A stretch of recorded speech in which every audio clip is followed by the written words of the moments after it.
Duke qenë se mora pjesë aty edhe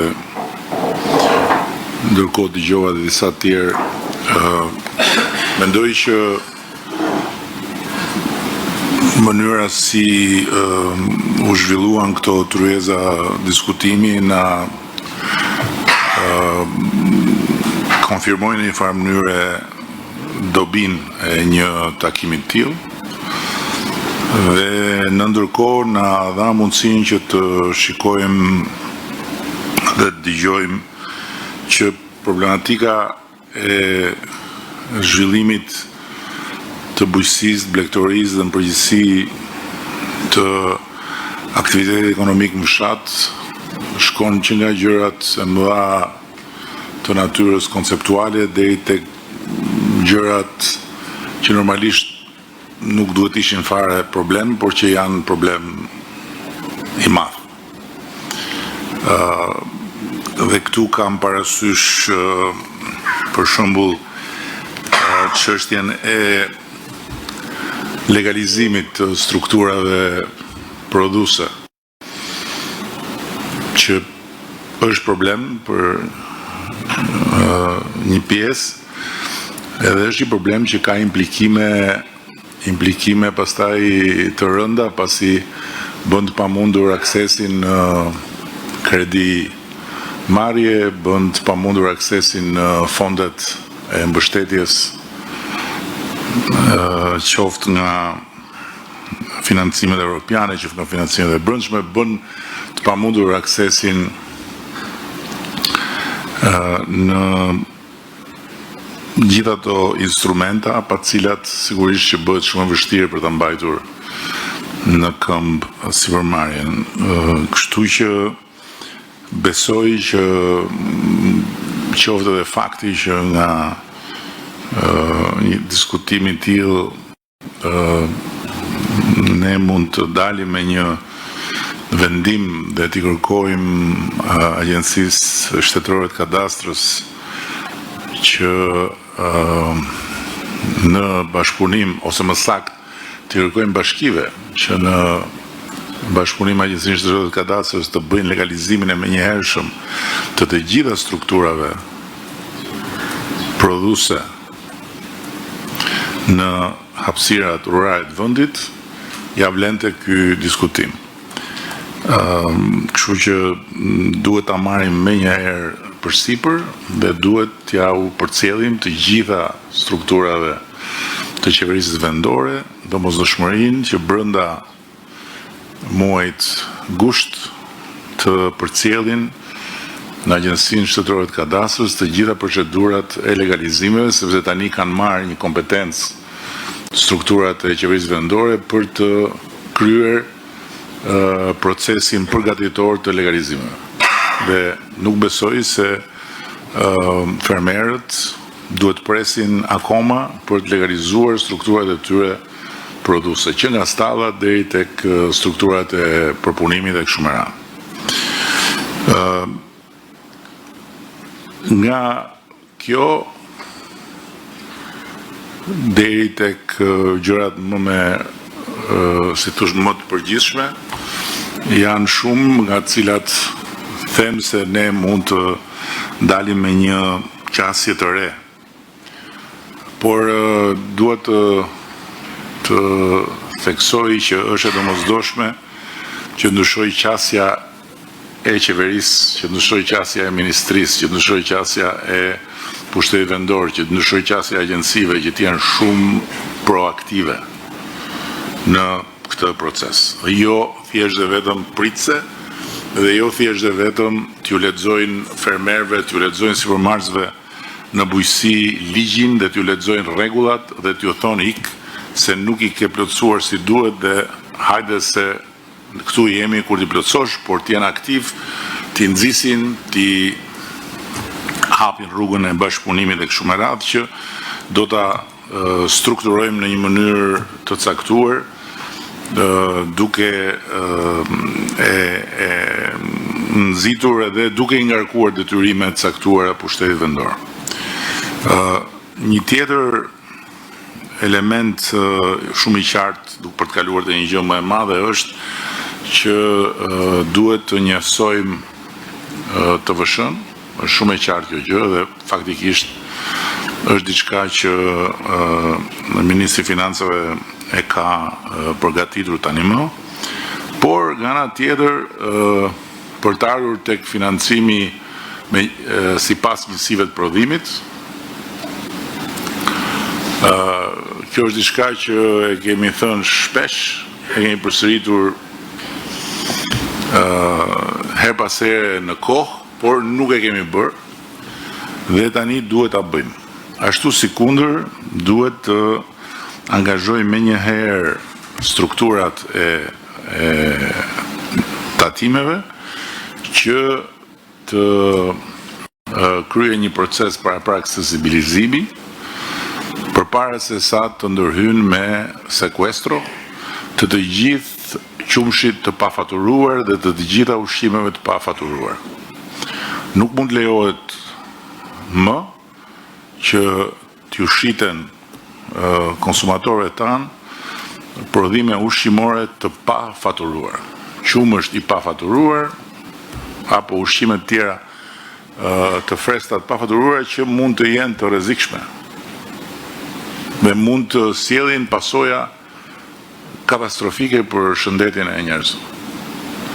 Dhe këtë gjë duhet ta kryej me përparësi Ministria e Financave me strukturat e tatimeve, të cilat duhet fillojnë menjëherë një proces sensibilizimi, t'ju thonë të gjithë bizneseve të vogla që jemi në kushtet e një keqkuptimi, ju kemi dhënë të gjithë mundësinë që të rriteni duke mos paguar asnjë taks, me zero taks, por ju kemi kërkuar që t'jeni siç qeveria është bërë aleatja juaj strategjike në këtë drejtim dhe do të qëndrojë tillë me zero taks deri në 2029, ju duhet jeni aleat qeverisë të shtetit për të garantuar që informaliteti nuk shkon deri në prekjen e shëndetit njerëzve.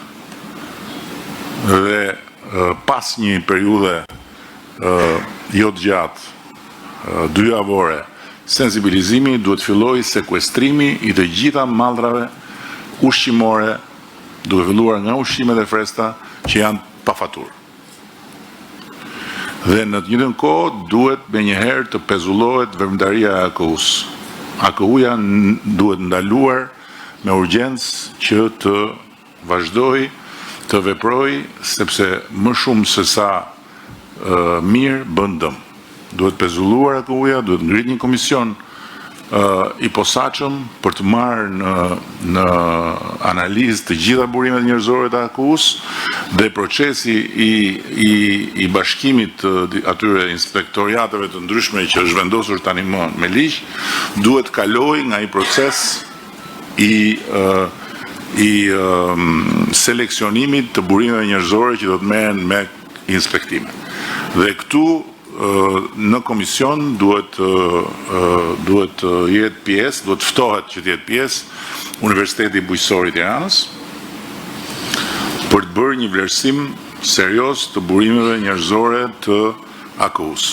AKU-ja është shqetësimi më i madh në vend se të jetë partneri më i rëndësishëm, është shqetësimi më i madh i gjithë supermarketëve që janë në sektorin e bujqësisë, por është shqetësim edhe për gjithë restorantet dhe për gjithë kafenet e për gjithë pikat e tregtimit, sepse thash edhe herë, më shumë se sa bën mirë bën dëm.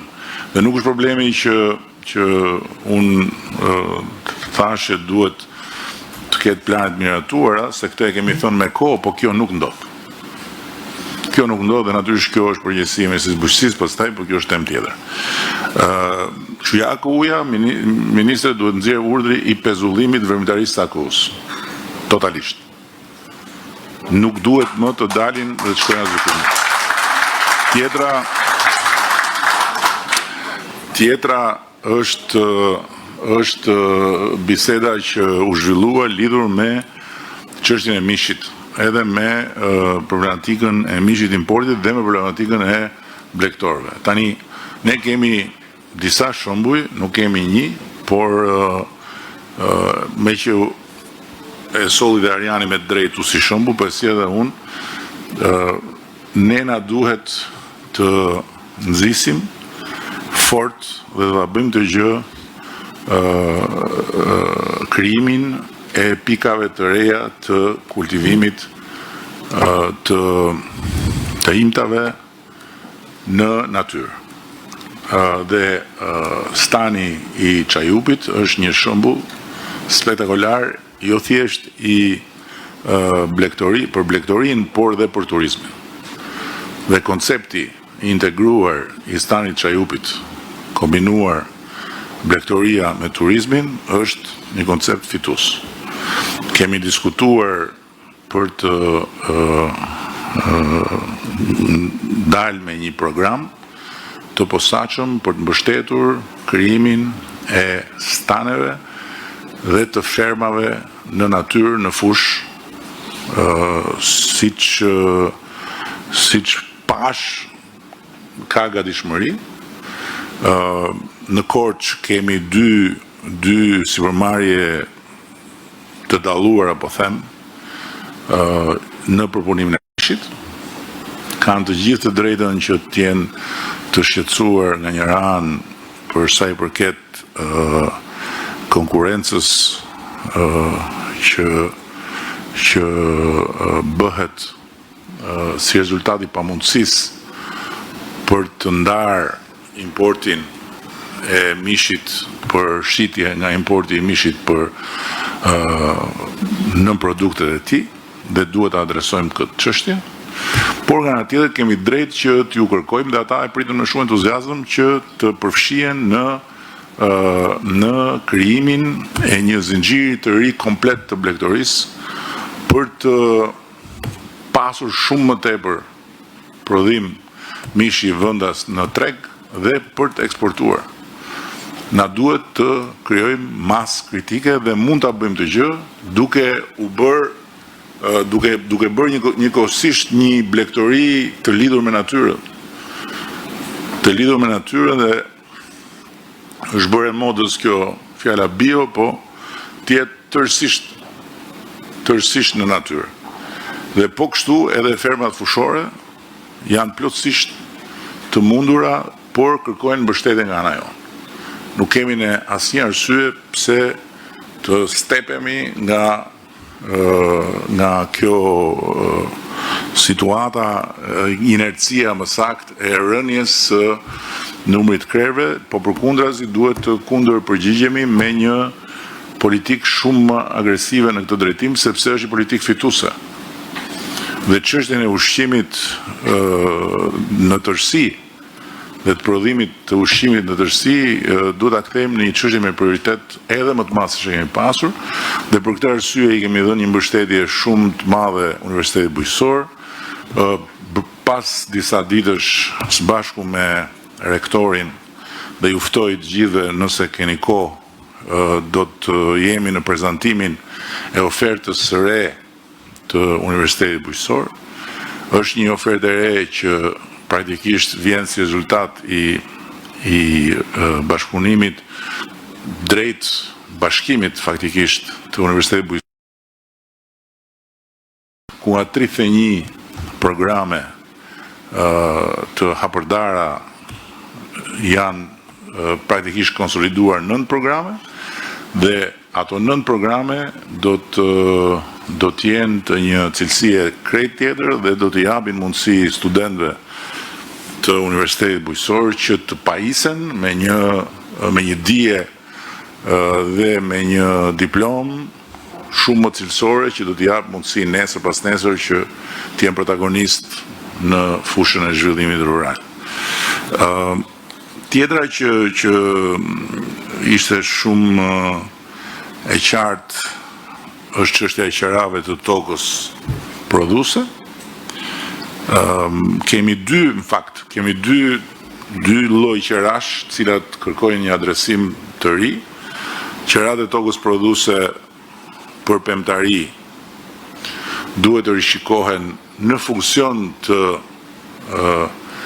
mos ngarkimit me i barë financiare të papërballueshme për fermerët në periudhën e parë, kur dihet shumë mirë që pemët nuk japin prodhim, Ndërkohë që është e tmerrshme të dëgjosh eksperiencat e blegtorëve për qerat e kullotave. Kjo është diçka e papranueshme, është skandaloze. Dhe qasja dhe sjellja e strukturave të qeverisë vendore në raport me kullotat është tërësisht e pajustifikueshme. Do më thënë, përveç stresit dhe përveç mundit dhe përveç përpjekjeve të jashtëzakonshme që u duhet bëjnë blegtorët në kushtet e një sektori ku ka shumë probleme, duhet përballojnë edhe stresin e tepërt kot skandalos të burokracisë në nivelin vendor. Këtë duhet ta ndryshojmë patjetër, dhe duhet ta ndryshojmë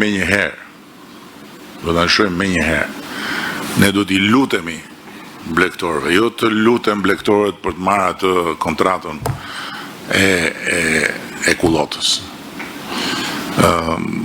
Dhe duhet që ajo që u prek këtu, çështja e një pakete blegtorale të studiohet edhe të gjithë të ftojmë të gjithë blegtorët që dëshirojnë të jenë pranishëm në Çajup kur ta kemi gati për ta lançuar paketën dhe për ta bërë konkrete. Dhe këtu vi tek pika tjetër. Është bërë një punë shëmbullore nga Ministri I Financave, edhe nga Ministri I Sipërmarrjes, pastaj është arritur që me këmbgulje nga qeveria të krijohet një linjë kredie e Bankës së Shqipërisë, 250 milionë euro, ku ajo në fakt është për të gjitha ndërmarrjet e vogla dhe të mesme, por fokusi kryesor dhe arsyeja kryesore ishte bujqësia.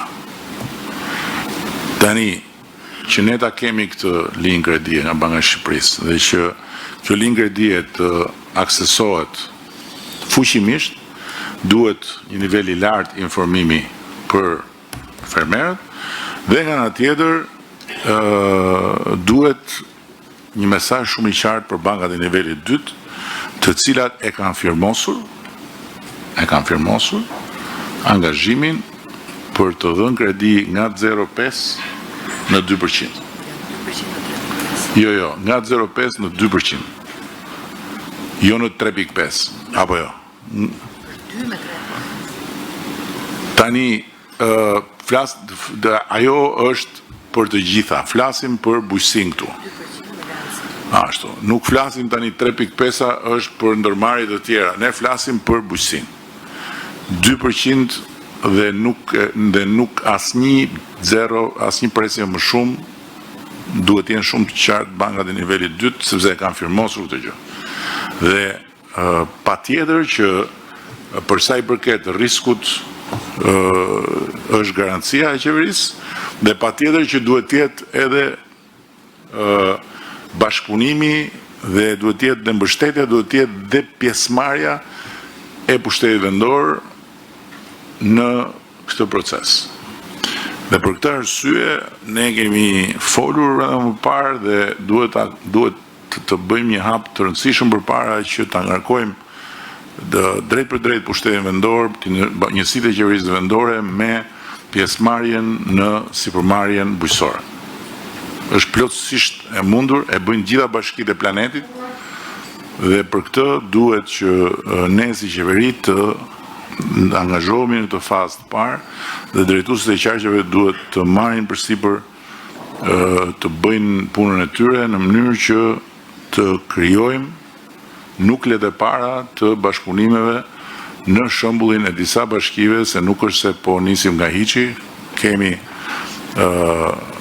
konkretisht Bashkinë e Roskovezit për shembull, që ka bërë hapa në këtë drejtim, po janë shumë pak. Duhet ta bëjmë këtë gjë me patjetër. Ndërkohë që siç është linja e kredisë, është edhe paketa e maleve. e cila dhe o rrezikon të mbetet e pa shfrytzuar nëse ne nuk i bashkojmë forca për të dhënë informacion, për të linjëzuar me subjektet dhe për duke u bërë ne aktiv, duke i kërkuar ne kapacitetet në këtë proces. Këto janë pak a shumë gjërat që unë shoh si konkluzione nga tryeza ku isha, ndërkohë që besoj që duke marrë edhe ato përshtypje të tryezave të tjera, do duhet që të kemi një dokument rekomandimesh paraprake dhe do duhet njëkohësisht që të organizojmë një kuvend kombëtar të bujqësisë dhe zhvillimit rural në bashkëpunim me Universitetin Bujqësor për të jo më thjesht dëgjuar, por dhe për të marrë përsipër disa angazhime konkrete. Një gjë duhet ta them. Ne jemi në kushtet, në kohën, në mundësitë që ta shikojmë ndryshe qeverinë dhe qeverisjen dhe nga ana tjetër ta shikojmë ndryshe potencialin që ka vendi në çdo drejtim,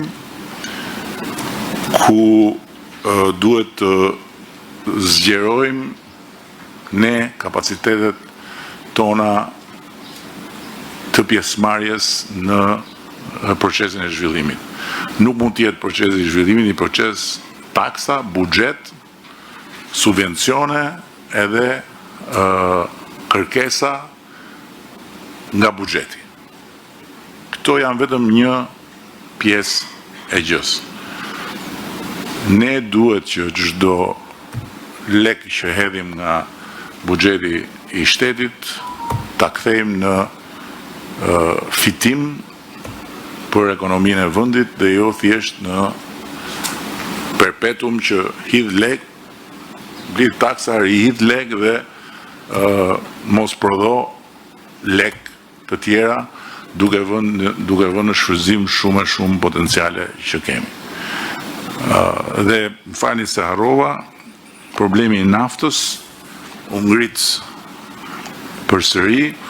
Unë mendoj që ne na duhet ta rishikojmë këtë skemë të naftës, po më shumë se sa të rishikojmë skemën e naftës, ne po përgatitemi që të ndërhyjmë në sektorin e naftës.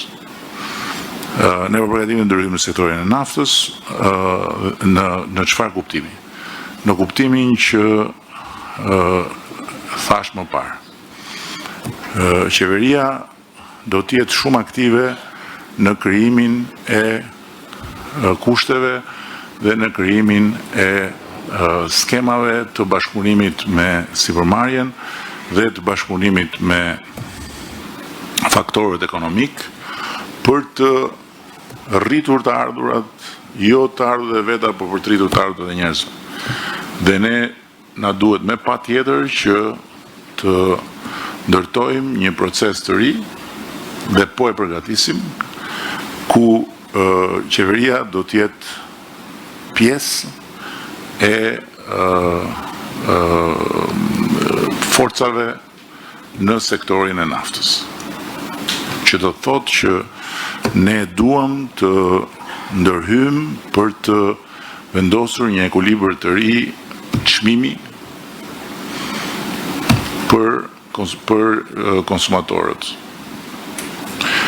Kjo është diçka që e kemi studiuar për një kohë gjatë, edhe është diçka që e shohim plotësisht të mundshme dhe të bëshme, dhe besoj që brenda këtij viti do të jemi pjesë si qeveri në importin e naftës dhe në shpërndarjen e naftës, në bashkëpunim me gjitha aktorët e tjerë, të cilëve do ja bëjmë jetën më të lehtë, sepse do të mund të kenë qeverinë si garante të importit edhe të furnizimit me naftë, gjë që do të na vëri ne në pozitën ku do të mund të përcaktojmë një çmim më të arsyeshëm se sa çmimi aktualisht i naftës në Shqipëri, i cili patjetër lidhet me atë përbërjen që ka çmimi për shkak edhe të taksës së qarkullimit, por që tani ka ardhur koha të veprojmë në një mënyrë tjetër, edhe besoj që do të jetë një e mirë shumë e madhe, sepse duke marrë pjesë drejt për drejt qeveria si një nga aktorët, atëherë edhe politika e naftës për sektorin bujqësor do të mund të jetë e ndërtuar ndryshe. Jo më me këtë qasje, e cila na ka treguar që ka ato boshllogjet e veta dhe sjell të mira apo sjell edhe problematika, por me një qasje tjetër. U tha aty shumë qartë që ndërkohë që shikojmë të gjitha këto aspekte, duhet mendojmë dhe për uljen e kostove. Dhe duhet të jemi shumë inovativ në shumë drejtime, po ne nuk jemi sot në kushtet kur shfrytëzojmë edhe mbetjet e punës në bujqësi për të përfituar përmes riciklimit. Kemi një shembull të shkëlqyer në Cerrik, fal shqartësisë, se nuk është as shkatësi, është shqartësi e kryetarit Bashkisë së Cerrikut, që e kemi model në këtë punë, dhe që ka sjell një tjetër propozim shumë interesant për futjen e inteligjencës artificiale në këtë proces, dhe duhet të angazhohemi bashkarisht edhe përsëris qeveria, njësitë përkatëse vendore dhe sipërmarrja për të ndërtuar sistemet e biogazit, të cilat kanë një investim të konsiderueshëm fillimisht, por pastaj janë shumë efektive. Dhe në këtë investim konsiderueshëm duhet të hyjmë ne, duhet të hyjë qeveria, duhet të hyjnë bashkitë, duke shfrytzuar linjat e financimit, sepse nëse do ta presim që këtë gjë ta bëjë sipërmarrja ka të pamundur. Sipërmarrja bujqësore, se ka halle nga më të mëdha dhe nuk mund t'i kërkosh që t'investojë edhe në një sistem që sigurisht ka benefit madh më mbrapa, por që kërkon një investim intensiv fillimisht. Kështu që dhe çështja e mbetjeve të prodhimit të punës në bujqësi duhet adresohet në mënyrë shumë kreative dhe me bashkim forcash dhe me bashkim financash që të bëhet e mundshme të bëhet konkrete, jo thjesht t'ju rekomandohet sipërmarrjeve, por në bashkëpunim me sipërmarrjet të realizohet. Dhe për ta mbyllur, se u zgjata, është shumë e qartë që rruga e bashkimit forcave po has në një pengesë të madhe që është mungesa e informacionit dhe mungesa e të kuptuarit nga njerëzit se për çfarë flasim. Dhe këtu përsëri duhet një angazhim i madh nga pushteti vendor. Sepse nuk bëhet fjalë për t'u bashkuar që të mos merret vesh se kush është kush. Është praktikisht e njëjta gjë, por me një qasje tjetër, të bashkuar, të ndarë në prodhim dhe të bashkuar në shitje. Ky është thelbi. Dhe këtu duhet bëjmë një punë më të madhe. Unë duhet t'ju falenderoj të gjithë nga ana ime, sepse vërtet që është shumë pozitive kjo ditë për faktin se na u dha mundësia që të dëgjojmë me vëmendje lloj-lloj gjërash dhe prap na duhet të ritakohemi sepse është pak akoma ai zakoni që mos me i thënë të gjitha në mënyrë të hapur e mos me i thënë të gjitha ashtu siç janë. Por përgjithsisht u thanë shumë gjëra me vlerë, konkrete, praktike, ashtu siç na duhen dhe unë jam optimist që një pjesë konsiderueshme të këtyre gjërave ne mund t'i bëjmë realitet. Kini besim edhe unë kam shumë besim që do t'i bëjmë një pjesë të konsiderueshme të këtyre gjërave realitet dhe mbi të gjitha do të arrijmë që në gjërat e vogla që janë të vogla kur janë ke jeta e tjetrit, po janë të mëdha kur janë ke jeta jote, të jemi shumë më pranë dhe të jemi shumë më aktiv në zgjidhjen e tyre, sepse është skandaloze që një sipërmarrje bujqësore të rri 1 vit e gjys, 2 vjet, 3 vjet, 4 vjet në pamundësi për të pas akses në financa, kredira, projekte, se nuk ka legalizimin e stallës apo nuk ka certifikatën e pronës të një strukture të caktuar. Ju falenderoj shumë.